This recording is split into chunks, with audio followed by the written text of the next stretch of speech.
Os melhores focos narrativos. Olá pessoal, tudo bem? Eu sou a Cami e hoje eu vou mostrar para vocês, comentar 3 romances com bons focos narrativos.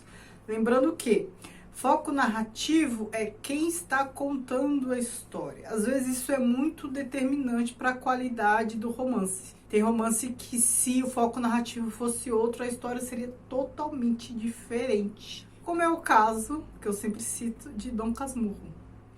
Seria uma história totalmente diferente se aquela história fosse contada pela Capitu, ou pelo narrador onisciente, ou, enfim, qualquer outra pessoa. A escolha do Bentinho para contar aquela história fez toda a diferença para que a obra tenha se tornado o que se tornou, né? Um dos maiores romances aqui da literatura nacional.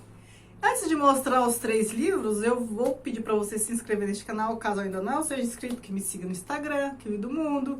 Curta esse vídeo, comente, me dê sugestões de outros focos narrativos. Eu acho que eu já fiz um vídeo com esse tema, e claro que no primeiro vídeo citei Dom Casmurro, e eu gostaria de fazer mais, porque eu adoro narrativa, adoro foco narrativo, analisar o romance por essa perspectiva. Veja também as opções para membros. Toda semana tem conteúdo exclusivo para membros sobre teoria literária, leitura compartilhada, comparação de literatura e cinema, análise de contos, enfim. Toda semana tem novidade, então dê uma olhadinha nas opções. Recados dados, então bora lá. Se no primeiro vídeo com esse tema eu falei de Dom Casmurro, neste vídeo eu tenho que falar de Memórias Póstumas de Brás Cubas, de Machado de Assis. Esse romance, ele tem um dos melhores inícios da história da literatura e um dos melhores finais também da história da literatura. Sabe aqueles finais, aquelas palavras marcantes do final?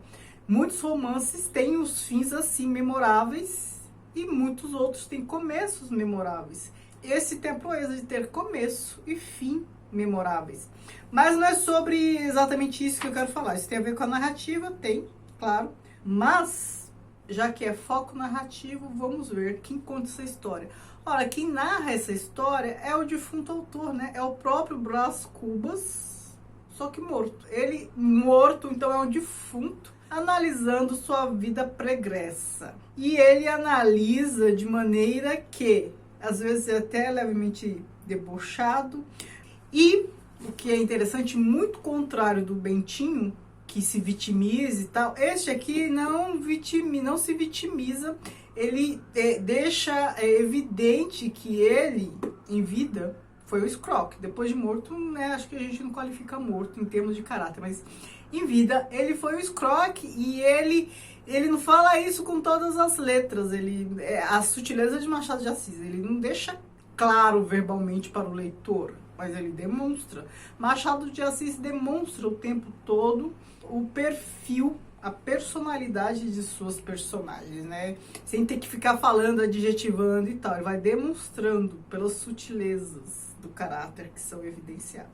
Então percebam que um defunto que já não deve nada para ninguém mesmo, se assumir escroque, sem dizer que é escroque, é de uma interessância fenomenal. Ele poderia muito bem ter se vitimizado, né? Tá lá na condição de morto, falar que foi um coitado. Não.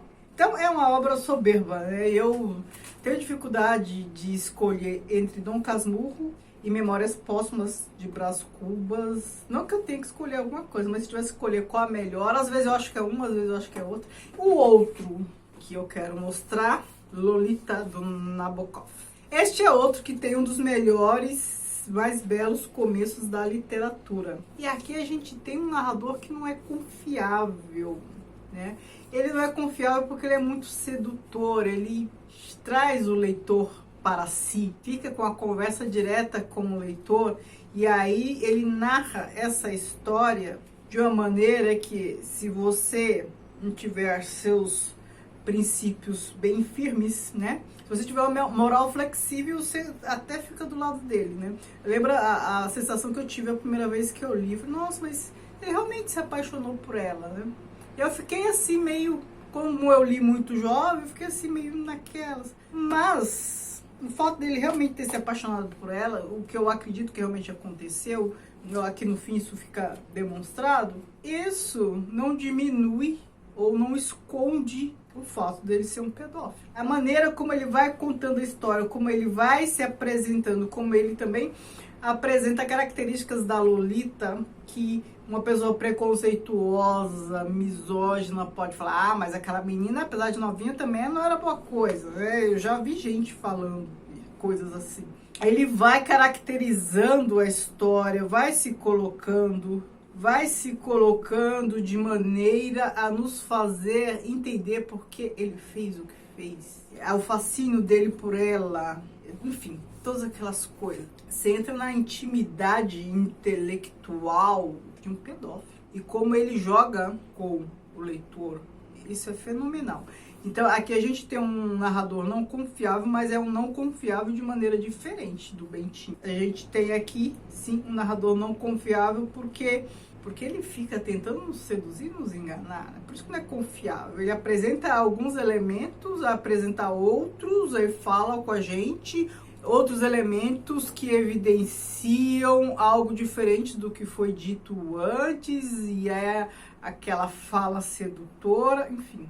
Ele é cínico muitas vezes, é uma obra fenomenal. E essa obra desperta emoções conflituosas nas pessoas, porque o tema em si é abjeto. Mas, pensando na ficção, na escrita literária, é uma obra-prima de narração. E o último, um livro que eu não costumo citar muito aqui, mas eu adoro, é O Colecionador, do John Foyles. Olha, a minha edição é belíssima. Olha a folha de guarda, quantas borboletas. Essa edição é da Dark Side, ao corte, muito lindo. Aqui a gente tem foco narrativo muito interessante porque, primeiro, é a perspectiva do rapaz que sequestra a moça. Então, a primeira parte da história é contada pelo rapaz que sequestra a moça. A gente chega, é parecido em muitos aspectos com o Humbert do Nabokov. Ele comete um crime, mas a gente ainda sente uma empatia por ele, porque ele narra, ele conta, é uma pessoa tímida, isso e aquilo, ele quis se aproximar da moça, acabou cometendo um crime, mas se a gente não se distanciar, a gente não vai considerá-lo uma má pessoa, uma pessoa mau caráter. Ele fez coisa errada, sim. A gente pode não considerá-lo mau caráter apesar disso. Mas depois, a segunda parte, quando a moça, acho que é Miranda o nome dela, a moça sequestrada começa a narrar a história contada pela perspectiva da moça, aí a coisa muda.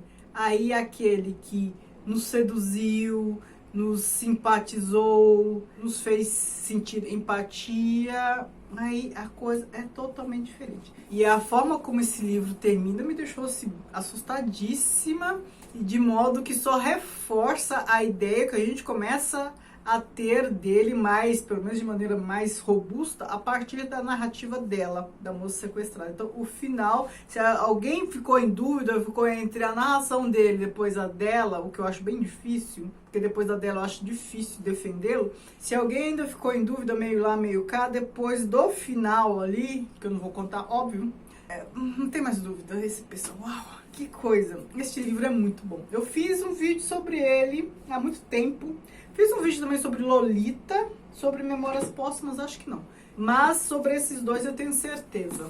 Então, me digam quais os títulos que vocês sugerem para essa série aqui de foco narrativo, né? Quem conta a história e por que a história é assim, bem interessante. Este livro, por exemplo, se ele fosse narrado em terceira pessoa, ele poderia ser interessante, tal, mas não seria a mesma coisa. Memórias Póstumas, a mesma coisa, não teria a mesma interessância, a mesma graça do que narrado por um narrador defunto. E aqui, Lolita, para além de Nabokov escrever muito bem, a escolha do foco narrativo é que tornou essa obra uma obra-prima. Então percebam que faz diferença. Muito obrigada, beijos.